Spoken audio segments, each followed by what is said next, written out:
Have you ever wondered why fish in aquaculture sometimes face sudden outbreaks of disease, especially during warmer seasons?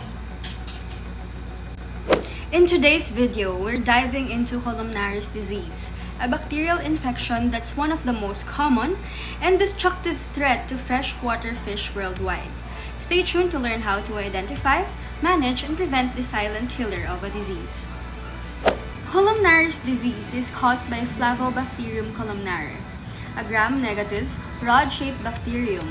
What makes it dangerous is its ability to thrive in warm, freshwater environments, especially at temperatures between 25 to 30 degrees Celsius. Under these conditions, it multiplies rapidly and spreads among fish populations, causing significant mortality. Now, let us dive deeper into the pathogenesis, the process by which Flavobacterium culumnare causes disease in fish. The infection begins when the bacterium comes in contact with the fish's skin, fins, or gills, especially if these areas are already damaged or stressed. Even minor abrasions, such as those caused by handling or poor water quality, create an entry point for the pathogen.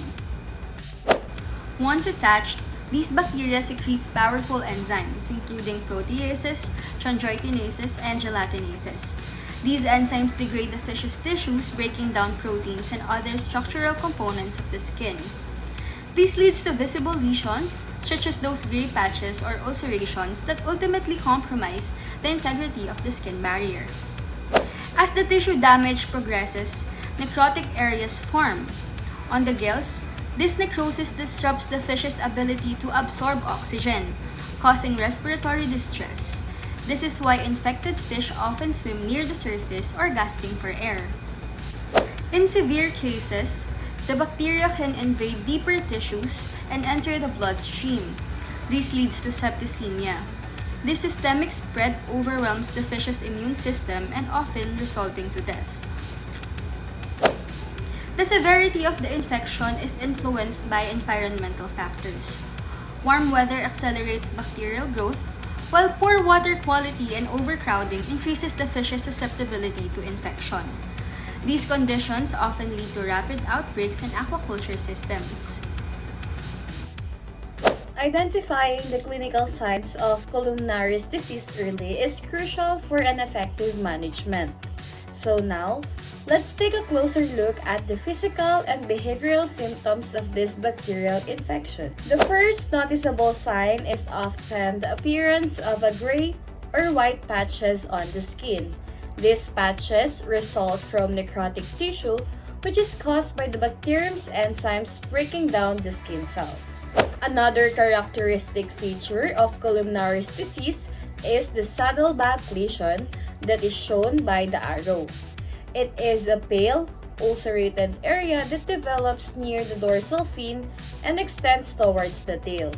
This lesion gives the fish a distinct appearance that is often diagnostic of this disease. And as the infection progresses, the bacterium attacks the fins and tail as well, leading to a frayed edges, erosion, and in severe cases, a complete loss of fin tissue. This condition is commonly referred to as the fin rot. The gills are also another primary target of the Flavobacterium culumnare.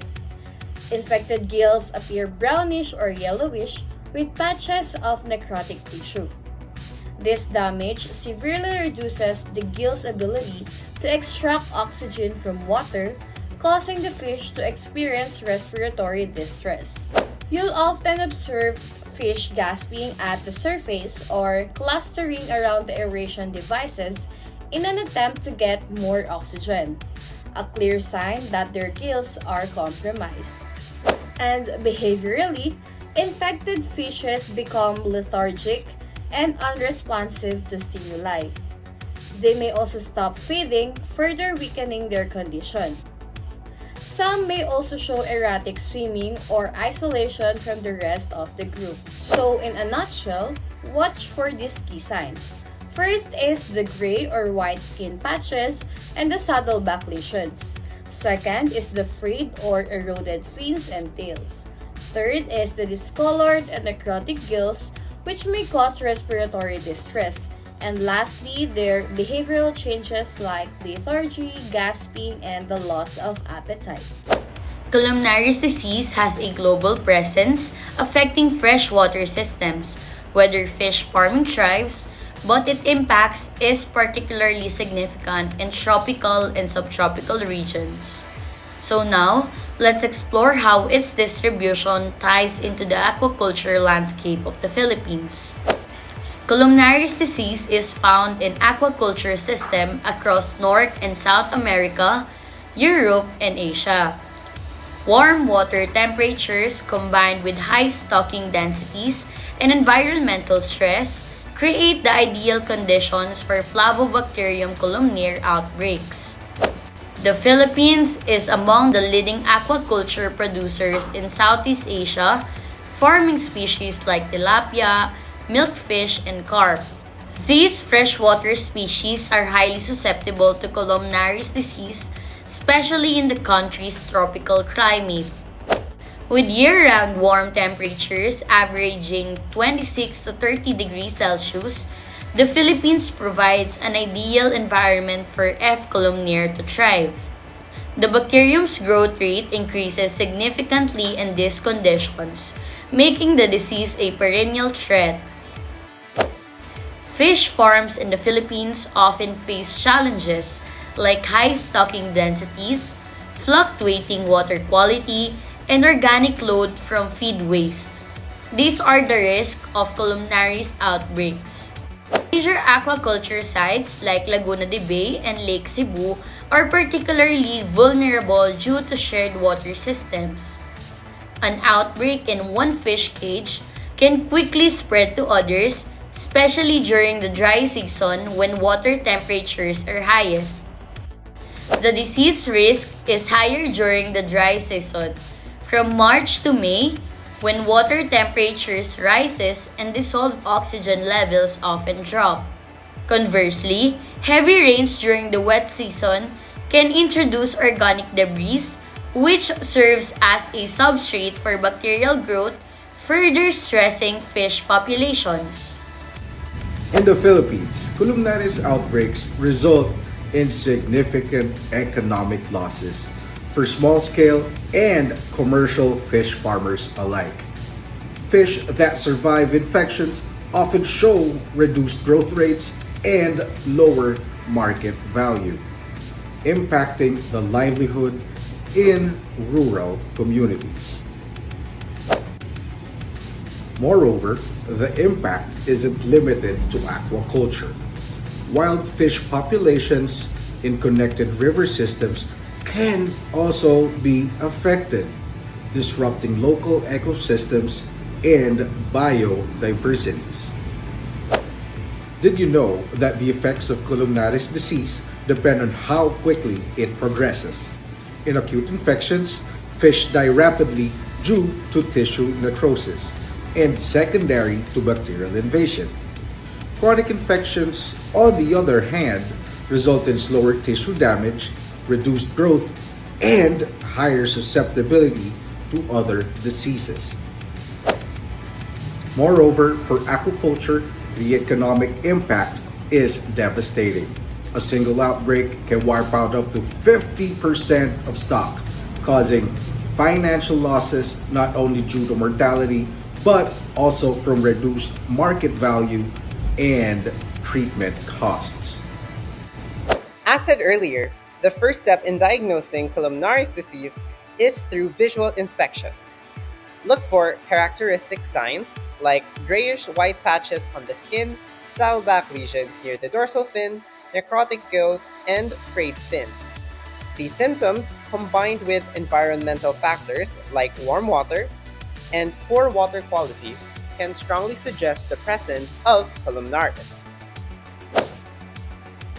To confirm suspicions on the field, a wet mount of tissue samples from the skin, fins, or gills can be examined under a microscope. Flavobacterium columnare is identifiable by its unique gliding motility and slender rod-shaped cells. This rapid diagnostic method helps guide immediate treatment decisions. For a definitive diagnosis, samples are cultured on specialized media like Cytophaga agar. This agar supports the growth of Flavobacterium columnare colonies, which appear yellow and rhizoid shaped after incubation. Colony morphology can provide a strong preliminary indication of the bacterium. Polymerase chain reaction, or PCR, is the gold standard for confirming Flavobacterium columnare.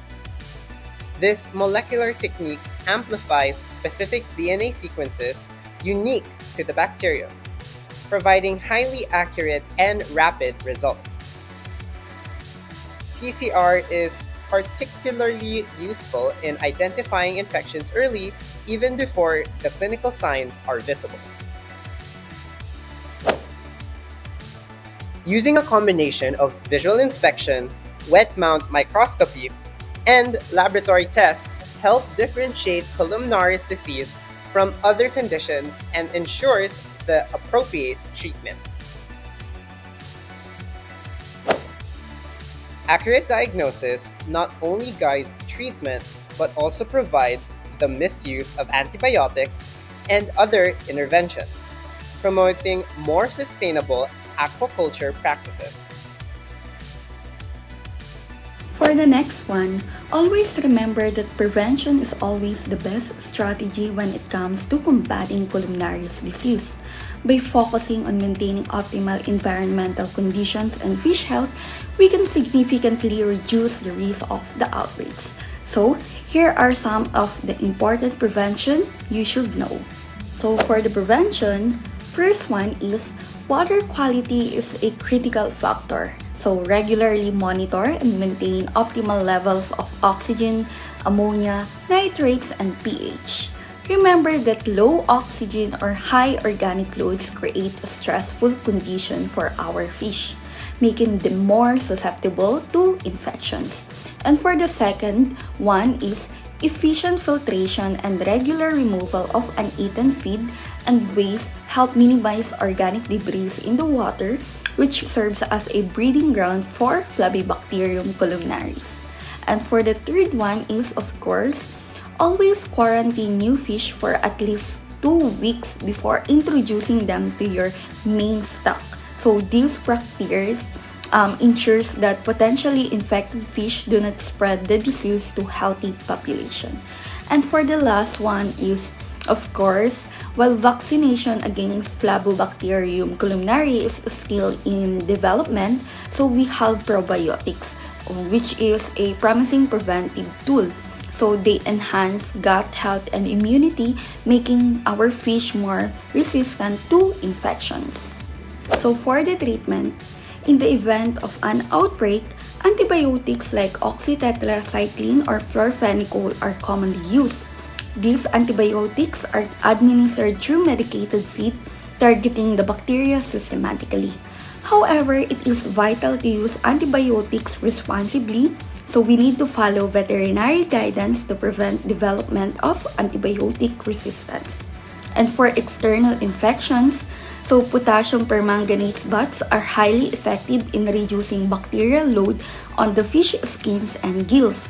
But remember that caution is essential because overuse or improper application can harm the fish and disrupts the water quality. Next is long control measures. Long-term control focuses on minimizing stress. So this means maintaining proper stocking densities, ensuring balanced nutrition, and addressing environmental factors like water temperature fluctuations. So, using aerators to maintain oxygen levels and providing shade to moderate water temperature during hot months are effective strategies for reducing stress-related disease risk. So, in summary, Culumnaris disease remains a significant challenge for fish farmers, but it's one that can be still managed. So, with early detection, proper diagnosis, and a combination of preventive and control measures, you can safeguard your fish and reduce losses. So remember that prevention is better than cure. So Clean water, healthy fish, and responsible farming practices are your best defense.